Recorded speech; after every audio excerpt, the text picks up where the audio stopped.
There's a place that's not a place. There's a thing that's not a thing. There's something here that's right in the midst of your experience, but it's not something you can precisely locate. The reason you can't precisely locate it is if you try to precisely locate it, you'll be narrowing your focus, narrowing your attention.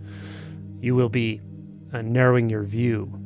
And this that I'm pointing to holds no view and is held by no view. And moreover, it's not in one specific place because nothing is excluded. So if it's in one place, it can't be in another place. If it's this way, it can't be that way. This is the work of the mind. This is the dualistic knot or the dualistic construct. What I'm pointing to is untouched by the dualistic. It's untouched by duality. It's untouched by the dualistic construct, thought process, etc. So then what is it? What is this that I'm pointing to? Well, I can't give it a name. I can't give it a label, but I know it's in your experience. It's already in your experience. And when people first come across this message or come across a message like this and become interested, they become interested in this possibility. Maybe it's called awakening. Maybe it's called non-duality.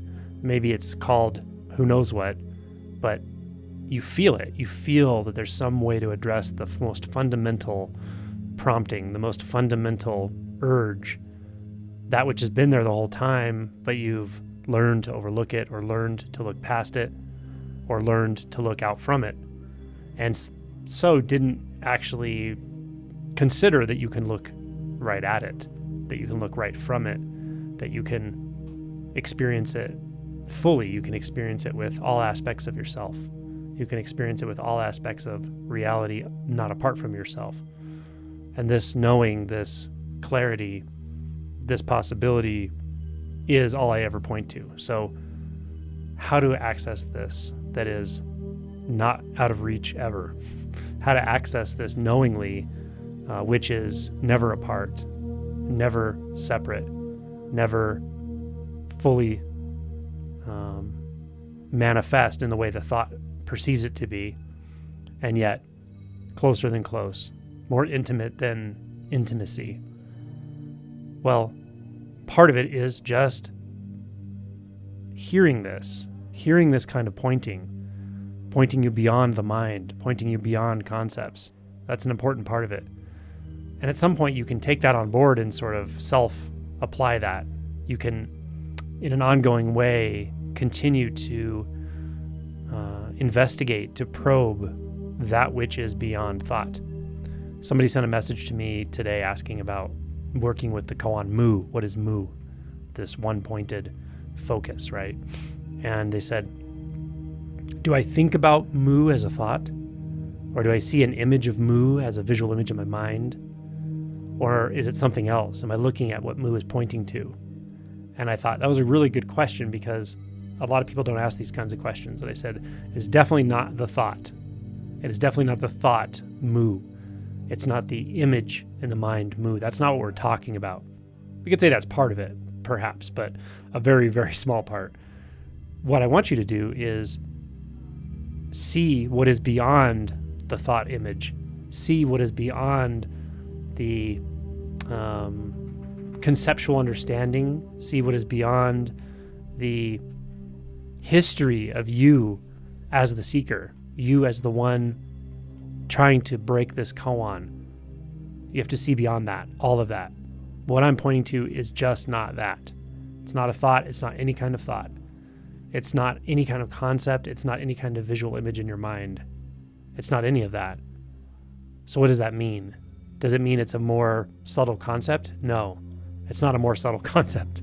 Does it mean it's a spiritual concept? No. Does it mean it's an obscure spiritual concept such that you need to read a lot of books and suttas to find that most obscure phrase to really understand this? No, it's none of that. It's not simple. It's not complex. It's not spiritual. It's not mundane. It's just not in any of these spectrums of understanding. It has nothing to do with understanding. Understanding is too much work for this. Understanding is too much distance. Understanding is way too heady, conceptual. It's not about knowing. Knowing is too much distance. What is required to know? the knower and an object of knowing or knowledge. It's not that. That's not what we're pointing to. It's simpler than that, closer than that. So what could it possibly be? The whole point of this video is to stir that curiosity.